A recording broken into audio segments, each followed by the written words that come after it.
did a button. We all heard the button, so okay. And I will edit it out before we get started, so that way everything works. So if we're all ready, Susan? Let's do it. Okay. Welcome to Coffee and History, a conversation with Alabama Heritage. We are your hosts. I'm Susan Reynolds. And I'm Caroline Gazzara-McKenzie. Join us as we sit down with some of the most fascinating folks in the Alabama history community as we bring you the stories of Alabama that educate, inspire, and we hope entertain. Before we dive into today's conversation, let's kick things off with our Did You Know segment. So, Caroline, what fun fact do you have for us today? Okay, so listeners, did you know the Alabama Museum of Natural History, located on the University of Alabama campus, is one of the state's main repositories for fossils, human artifacts, photographs, and biological specimens? It also houses the Hodges meteorite, the only known object from outer space to have ever hit a human being. And I think we've also got an article on that, if I remember correctly. We do. That is in a really early issue about Hodges and the meteorite in issue 37, and she was the woman who was hit by the meteorite. You can purchase a copy at alabamaheritage.com. And the article was also co-written by John Hall, who was the former program coordinator at the museum, and we all love and miss John so much. He was such a great person. And I'm just going to jump in here real quick. I have a story about something falling from the sky and hitting my car, and I still don't know what that was. I was on I-10 in Florida, coming back from Tampa very early in the morning, no traffic around me, in the middle of fields on both sides. In Florida, no traffic? What? It was like 4 in the morning. But it was light because it was summertime, and so something fell from the sky, hit my car so hard. Thank goodness didn't go through it, hit the hood, and bounced off to the side. And all I remember was black. It was just something black. And so I thought, well, maybe I can cross that off my waste to die list. What did your insurance company say? I never reported it. I just let it go because I'm one of those people that in a crisis I remain calm, but 5 minutes after I'm just shaking. So I'm driving down I-10 just shaking because I don't know what it was. But I call it a meteorite. The only time anything has fallen from the sky while driving was when I was a kid and a goose decided to just fall onto my parents' car while we were driving. That's how I learned that the car windshields have those protective glass so that way it doesn't shatter. Mm-hmm. That was a life lesson that I learned at a young age. But so geese do fall out of the sky, as do meteorites. There you go. That is helpful. Well, back to John, who is still, we miss him so much. His articles are still so popular with our readers, but I actually love the Natural History Museum. It's one of my favorite places, especially when I was a student on campus, to go and explore, and in various other capacities, I've gotten to learn more about different things in the museum. But I'm really excited to talk about the museum. Inside the museum has a ginormous dinosaur skeleton hanging from the ceiling. It's actually a whale. It's a whale. Yes. But it's from the age of dinosaurs. Yeah. It is. It's dinosaur-esque. And I believe our guest who you just recently heard, Dr. William Bomar, will talk about this fossil as well as other things inside the museum. Dr. Bomar is the executive director of the University of Alabama Museums. He holds degrees from Georgia Southern, the University of Nebraska, and the University of Alabama. Please welcome Bill Bomar. Yay! Woo! Happy to be here. Yes, we do clap. Welcome. We're happy to have you, and I'm excited to learn more. So let's talk about the skeletal remains that we just talked about that are hanging in Smith Hall. Yeah. So it's a Basilosaurus. It's the state fossil of Alabama. It's representing a species of whale that was a transition, so it's changing from one species to another, and it was about 40 feet long, has teeth, so it ate meat. It didn't just eat krill like modern whales. But it's beautifully displayed in the ceiling of the Museum of Natural History, and it's really the centerpiece of the museum. What does it? I just wonder about how you're holding it up on the ceiling, the structure of everything. What was that like? Installing that. Well, I wasn't involved in the installation, but it has steel cables holding it up, and it's secure. It's not going to fall over after having a wedding reception or something. Hey, well, we just talked about things falling from the sky, so we just, I wouldn't want to lose fossils. I'm fascinated by all of this, like anything dinosaur related. But when you say it ate meat, like what do you mean? Oh, like fish. Like okay, so like Okay. fish that were its teeth Yeah. really big, or were they? They're pretty scary. Yeah, pretty scary. So on the realm of shark teeth, like that kind of big, or Not bigger. as big Oh, really? as like megalodon, okay. but as big as mini shark teeth. Okay. Do we find shark teeth throughout Alabama in certain areas? Do Yes. we also find the state fossil teeth? So most of the fossils found in Alabama are marine fossils. So yes, you can find those, and you find shark's teeth. There were dinosaurs in northern Alabama, but it's in an area that fossils don't occur as well. So most of the fossils we find are marine fossils, and it's really just so fascinating and cool that we do field trips out of the Museum of Natural History and take people on shark hunting or shark tooth hunting. It's so much fun. You get in a creek and you sift and all that, but that's just west of here, like 30-minute drive, and we're so far from the coast, and you're finding shark teeth from where the ancient sea lion was. Can adults go on a field Yeah, trip? absolutely. Okay, so Susan, that's what we're doing next when I'm. We do those in the summer, and Okay, they always fill up. So okay, we can make a reservation. We'll make our request immediately. For sure. Can you tell us a little bit more though about the Hodges meteorite? Oh, yeah. Yeah, because It's one of our favorite things. Yeah, It's so so in the popular. 1950s, 1954, I believe, I actually have some notes, but Ann Hodges in Sylacauga was sitting on her sofa listening to the radio, and we actually have the radio in our collection as well, and that's significant because the meteorite came through her roof, hit the corner of the radio, and nicked it, and the roof and the radio may have slowed it down enough to save her life, but it hit her in the leg, and she became an international celebrity. She dealt with she did not deal with that really well, so she later wrote how much she regretted that this had happened because it ruined her life, she felt like. But it was covered by Life magazine. There's a huge article about it. Bless her heart, there's pictures with her hospital skirt pulled up and that gigantic bruise on her thigh. I believe we have a copy of that. We photo. do. Yeah. So the Hodges meteorite actually, as you said, is famous because it's the only documented instance of an object from space hitting a human being. And it has traveled to Paris. It went to the Paris Natural History Museum a few years ago. They were doing an international blockbuster exhibition about meteorites, and they wanted to have the one that it actually hit someone. That's kind of cool, actually, that the meteorite goes on tour. Yeah. Not much, though. Not much, but it's just knowing we that. like to keep that, but only for something very special. Well, I know we were in Sylacauga a couple of years ago for an Alabama Historical Association event, and they were talking about how Ann Hodges was mortified by that picture of herself, and I just think that's so sad that she had to go through that. That just kind of breaks my heart. So. Yeah, definitely the stardom that she reached really fast, was not something she wanted, to my knowledge. So but it's just so interesting that happened in Alabama and that it's housed on campus. Yeah. So you are officially over all of the UA museums. Yeah. Would you tell us more, about how many museums the university has, and maybe briefly tell our listeners what each museum does? Yeah. So we have 4 public museums. We also, and I'll go through each of them, but we have 4 public museums, 2 research departments, and a public television show, Discovering Alabama. So those are different divisions. But our 4 public museums include the Alabama Museum of Natural History that we've been talking about. And I'll go back and talk about each one. The Gorgas House Museum, which is the oldest structure on campus. Moundville Archaeological Park, one of the nation's most significant archaeological sites. And the Paul W. Bryant Museum, covering our athletics history at the university. So the Museum of Natural History, I know you said you love it. I'm going to tell you a little bit about of things you may not know about its history. Yeah.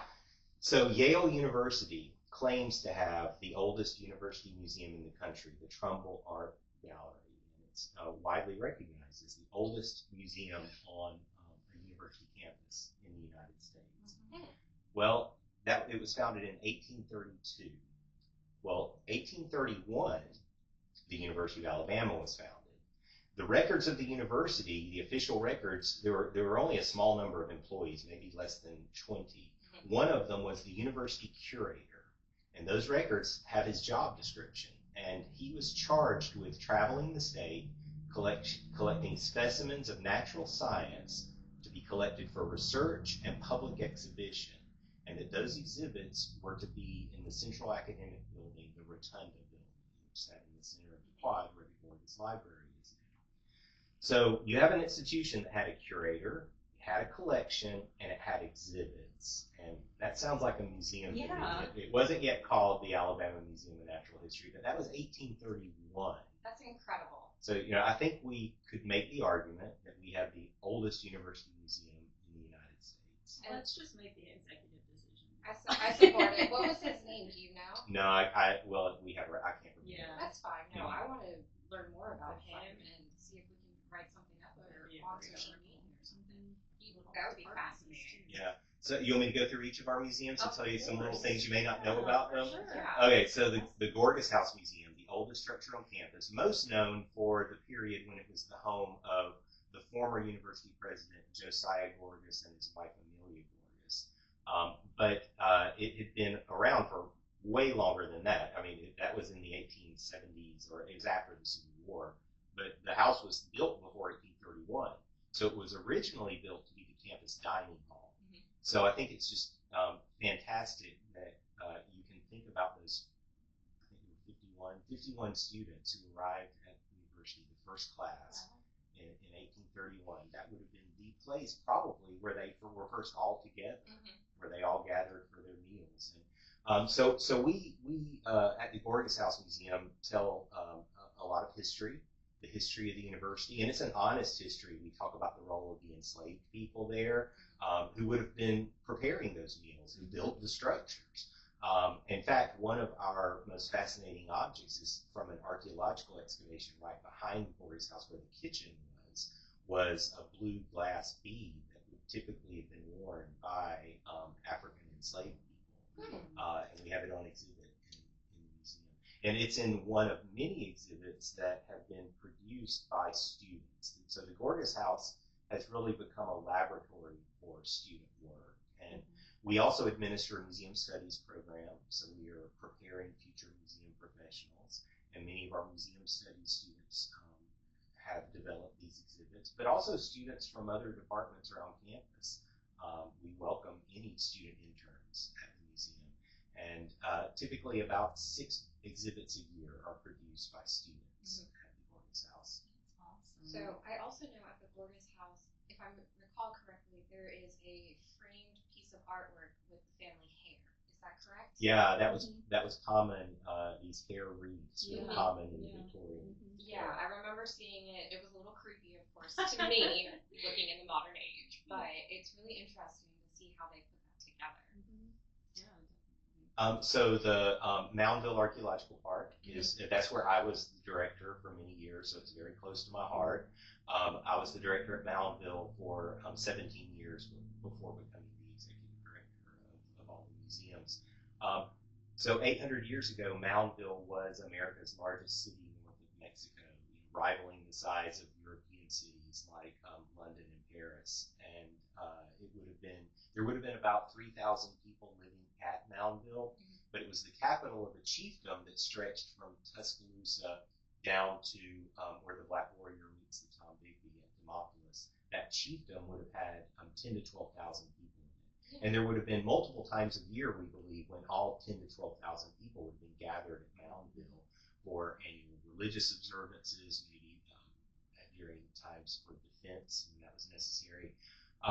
But what the site is most recognized for are these massive earthen mounds. There are 28 earthen platforms that were built to be their architecture. They were built to be the foundations of important buildings. So chiefs' homes, civic buildings like council houses, and temples, religious buildings, would have been on top of the mounds. And the people would have lived mostly around the base of the mounds. There are 11 pairs of mounds at Moundville, and through archaeology, we have theorized that every clan that the site would have been divided by clan, and that every clan had a pair of mounds. So there would have been one mound that each clan chief lived on, and then each clan would have had their ceremonial mound. So because there are 11 pairs of mounds, we can surmise there might have been 11 clans. That's fascinating. It really is. And so much of what we know about the site is not just from archaeology, but from the historical and ethnographic record. We look at what was recorded about how southeastern Native Americans were living at the time of first contact with Europeans, and we can put that with the archaeological information, and then also combine it with the really fascinating oral traditions. And our tribal partners really work with us on that, and really try to make sense. And that's why I think Moundville and these prehistoric sites like it are so fascinating, because there's so much that we don't know. The more we learn, then it opens up new areas where we realize how much we don't know about things.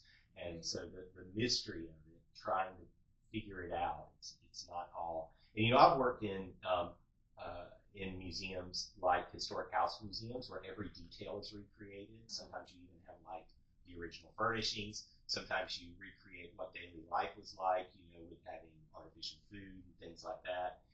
And that's a fantastic immersive visitor experience. But it's also a fantastic immersive visitor experience to visit sites that are in ruins or sites that are incomplete, where visitors, and we have so many fantastic places in Alabama, Old Cahaba, for example, St. Stephen's, and Moundville, where you really have to, the visitor has to really use their imagination to piece it all together.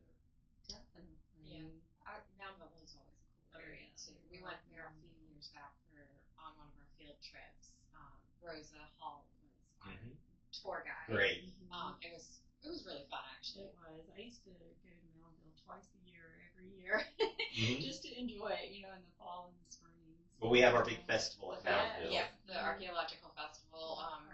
The Native American Festival, Oh, first right. week of October every year. Yeah. And I know I'm excited because my daughter will be able to go and start making things hopefully soon. So that'll be fun.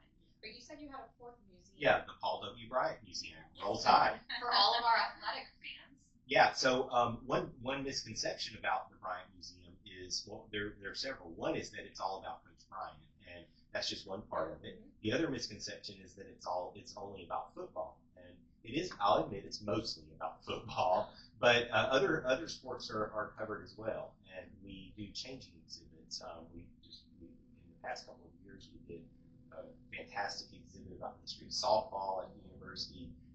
We had a basketball exhibit, and this year we have opened up an exhibit recognizing the 100th anniversary of the first national championship in 1925.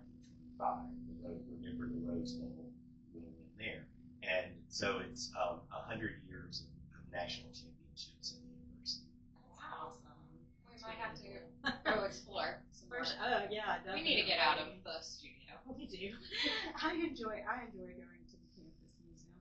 I was wondering if I've been to all of them, but I have. So I think I have really too, cool. but it doesn't mean we can't go back. Yeah, all the time. I was in the Bryant Museum quite a lot when I was working on a inclusive athletics article when I worked for the Alumni Association.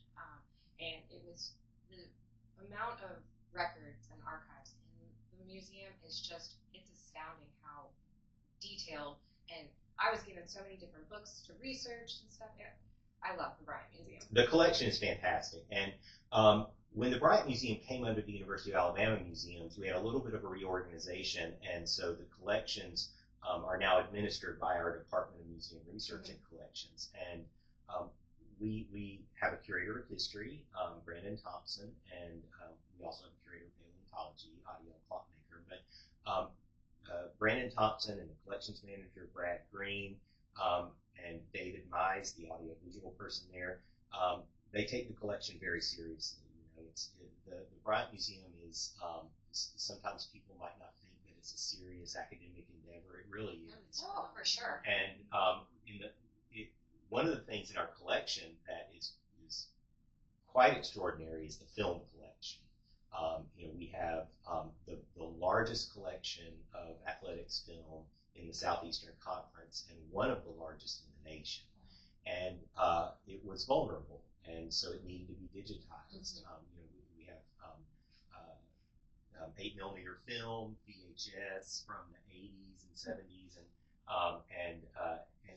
and remarkably, the older film actually was surviving better than like VHS. That's not a good medium. Yeah, honestly, it doesn't surprise me. Sometimes, the older things were built to last just a little bit better. So we have spent the last couple of years digitizing a huge bulk of the most significant parts of the collection.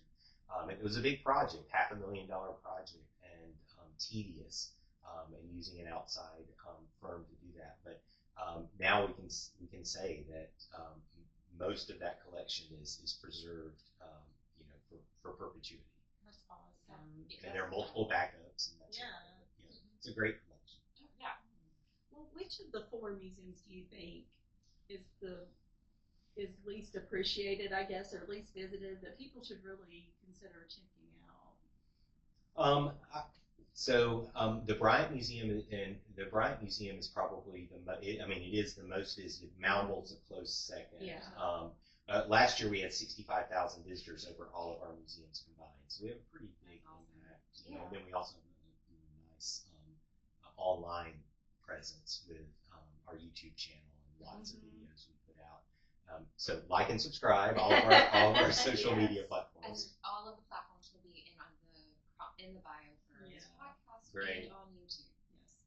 So it kind of depends on how you look at it. The least visited is probably the Gorgas House Museum, and that really has a lot to do with how hard it is to get to. Yeah. And so it's we have struggled with that over the years, and we still want people from outside campus to come see the Gorgas House Museum, but we have decided it was a conscious decision that we're going to focus most of our efforts on the campus community for the Gorgas House. And because we found out there are so many students who graduate from the university, and we've talked to them, and they say, we didn't even know you could go inside there. Yeah. So we've made public efforts to have events that we kick off every semester with a historical breakfast. Free breakfast due. We had like close to 200 people come this year. We just had a Mardi Gras party because Amelia Gorgas is from Mobile. Yes. And lots of students came. Ice cream social would be good. Pull the students in right We've before done that. the finals. Lemonade. So we try to get students into the museum, and then they once they're there, they do ask questions, and we take them on tours. Yeah, because they bought into the University of Alabama, and so they're buying into the history of the university. It's important. I think that's wonderful. Yeah. So we know that you mentioned Discovering Alabama. Yeah. And we know that it is hugely successful series on PBS. It's won several awards, including an Emmy. Four Emmy Awards. 4 Emmy Awards. And like us, Alabama Heritage Magazine, we're also celebrating 40 years. All of this is with the same host, Dr. Doug Phillips, correct? Yes. Nice. Okay. So what do you think makes the series of films so special to viewers? I think Doug is a master of presenting topics to the public in a way that gets them to think. And sometimes, these might be topics related to the impact of urban sprawl on the environment. Some are complex issues that involve people who work in economic development and conservationists. He always presents both sides of an issue, and I think people appreciate that. Do you have one of those Emmys on your desk? Oh no, we have them in a case out in the hallway, so For I all get to to walk by see. them all the time. Yeah, for all to see. Gotcha. Mad respect on that. Oh my goodness. So your background has focused on graduate museum studies as well as the personnel needs of 21st century museums. What do you think most museums are missing in that regard?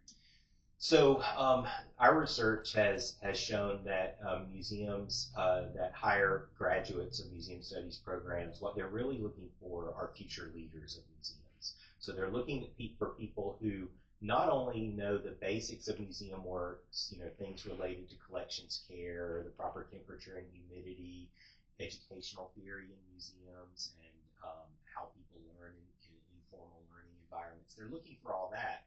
But beyond that, what they have sometimes felt was missing were leadership skills. So, I would say things like the ability to work in groups and lead groups, the ability to communicate effectively, and then also interpersonal relationships. I think that we have in our museum studies program, which is a certificate program here at the university, we've really emphasized group projects that simulate or are real world experiences. Definitely. And I know a lot of museums are, facing some maybe revisioning of what they can use in their collections. Some collections, I know with Moundville, we've returned a lot of items. And also, some exhibits are having to be removed in museums. So what are some ways that you guys have approached having to, work around those things? Yeah, so we have recently repatriated a lot of material from Moundville to our tribal partners. We consult with them monthly, actually 2 consultations a month, one related to repatriation, one related to our programming. We actually, in those meetings, seek the advice of our tribal partners on the information that we share with the public through exhibits and public programs. But that really has been, that's the way that we're going, is to, in partnership with the descendants of the Moundville people, develop programs and exhibits. And so, we did one exhibit last year called Learning from the Ancestors that featured contemporary Native American art that was inspired by Moundville artifacts. And that exhibit won, we actually won 2 awards from the Southeastern Museums Conference. Wow.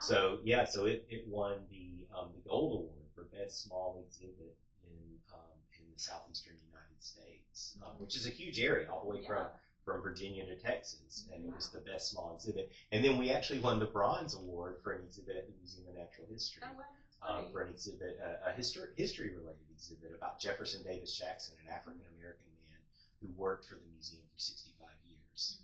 That's great. And I think when you involve, like in the Moundville, involving the tribal ancestors and everything, it just creates a nice and much richer experience for everyone involved. Absolutely. So I think it's a great,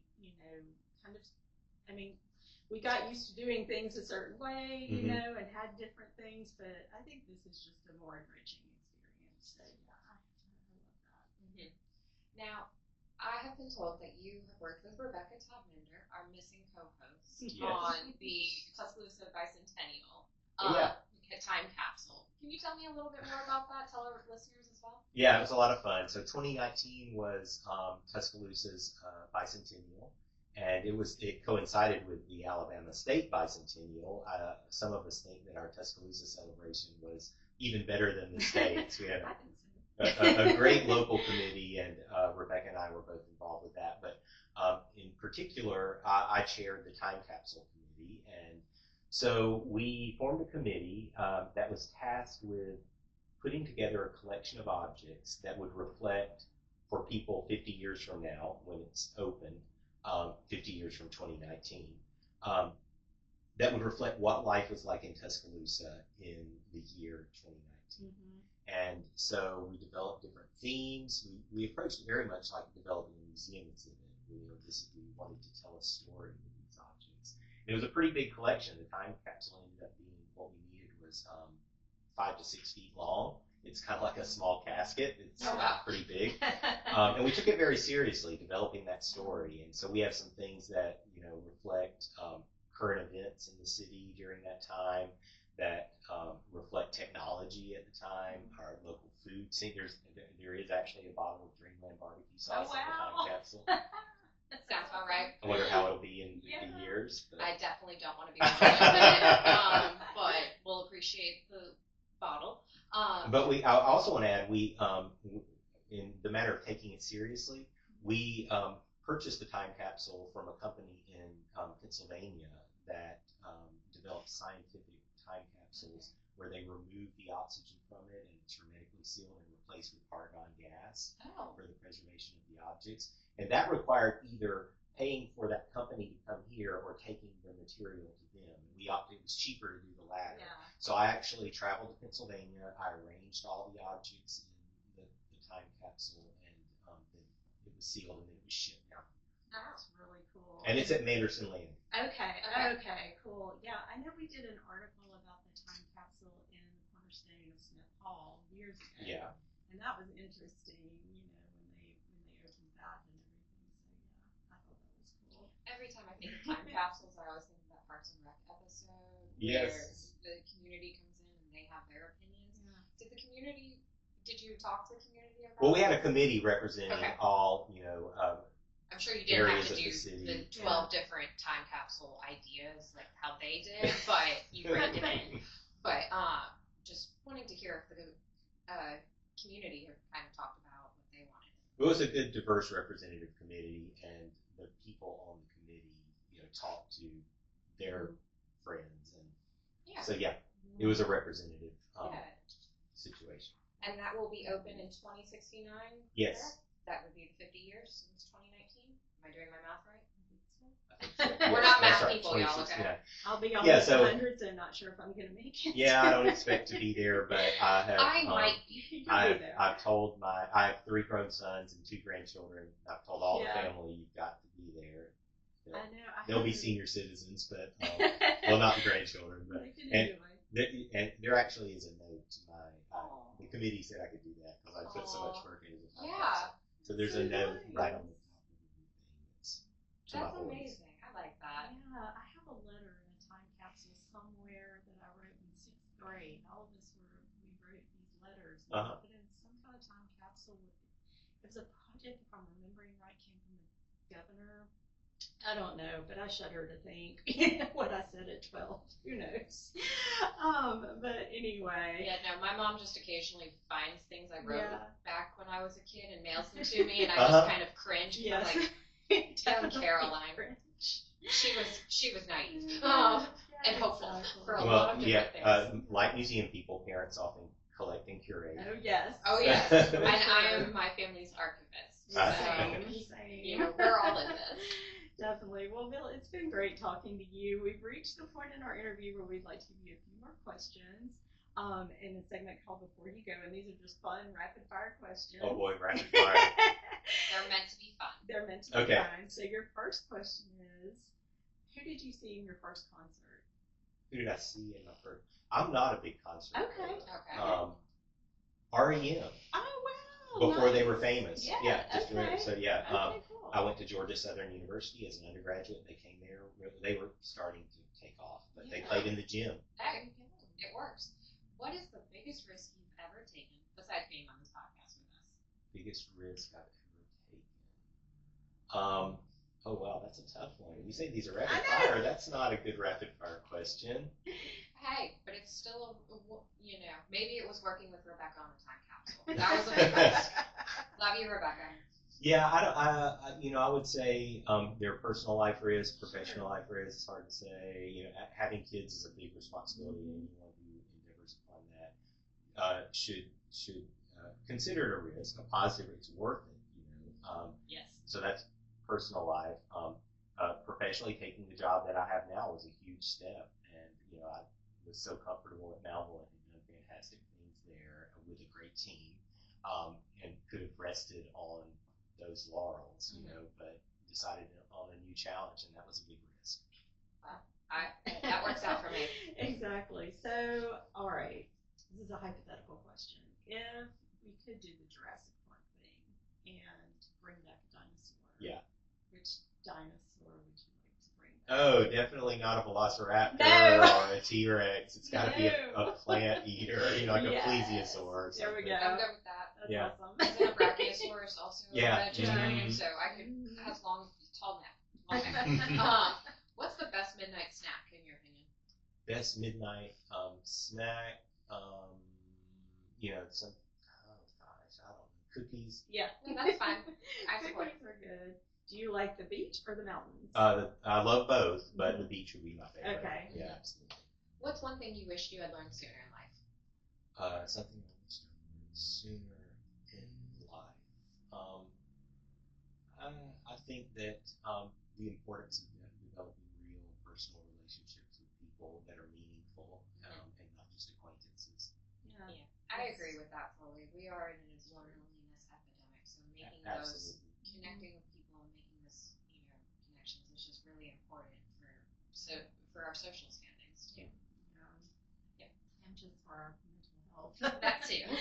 Oh my goodness. Well, Bill, we've had a wonderful time visiting with you It's today. been fun. Yeah, this has been great. Yes, and we want to thank Bill Bomar for being our guest on Coffee and History, a conversation with Alabama Heritage. You can find our podcast wherever you listen and also watch us on our YouTube channel. Be sure to follow us, also like all of the university museums. Please. Give us a rating or a comment, and don't forget that if you want to subscribe to our print magazine, log on to alabamaheritage.com. Until next time, thanks for listening, but first, as Rebecca says, I need more coffee. Have a great day, y'all. Bye. Thanks, bye. Yay! That wasn't too painful, was it? It flew by.